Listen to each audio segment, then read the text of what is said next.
আমরা সম্পূর্ণরূপে নিয়ে রেখেছি এবং সেখানে এআইপিটিএফ এর নেতৃত্বে ইউপিডব্লিউএ লড়বে। তার সাথে দেশব্যাপী যে লড়াই, সেই লড়াইয়ে রাজ্য তথা দেশের সমস্ত প্রাথমিক শিক্ষক শিক্ষিকাদেরকে সমস্ত দলীয় রাজনীতির ঊর্ধ্বে উঠে নিজেদের রুটি রুজির রক্ষার অধিকারের জন্য এই লড়াই লড়তে হবে। তার জন্য মানসিক প্রস্তুতি দরকার। অনেকে বলছেন যে ডেট দিতে অসুবিধা কোথায়। আমরা বলছি অসুবিধা কিছু নেই। কালকের দিনে আবার কোনো নতুন প্রবেশিকা পরীক্ষার ফরম্যাট আসবে, তখন বলবে যে সরকার আবার নতুন করে প্রবেশিকা পরীক্ষা দাও, না হলে তোমার চাকরি থেকে বরখাস্ত হবে।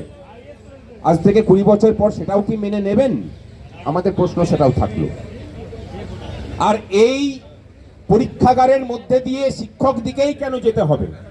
তাহলে তো 20 বছর ধরে সার্ভিস করা আইএএস আইপিএস অফিসারদেরকেও তো পরীক্ষায় বসা উচিত, নতুন করে ইউপিএসসি বসা উচিত।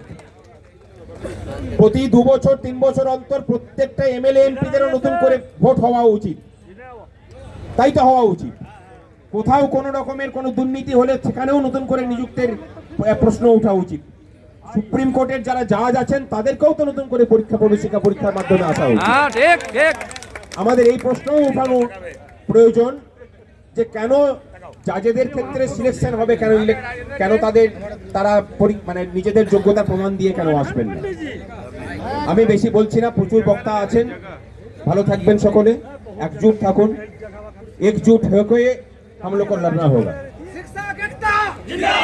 आवाज दो हर जोर जुल्म की टक्कर पर, हर जोर जुल्म की टक्कर पर।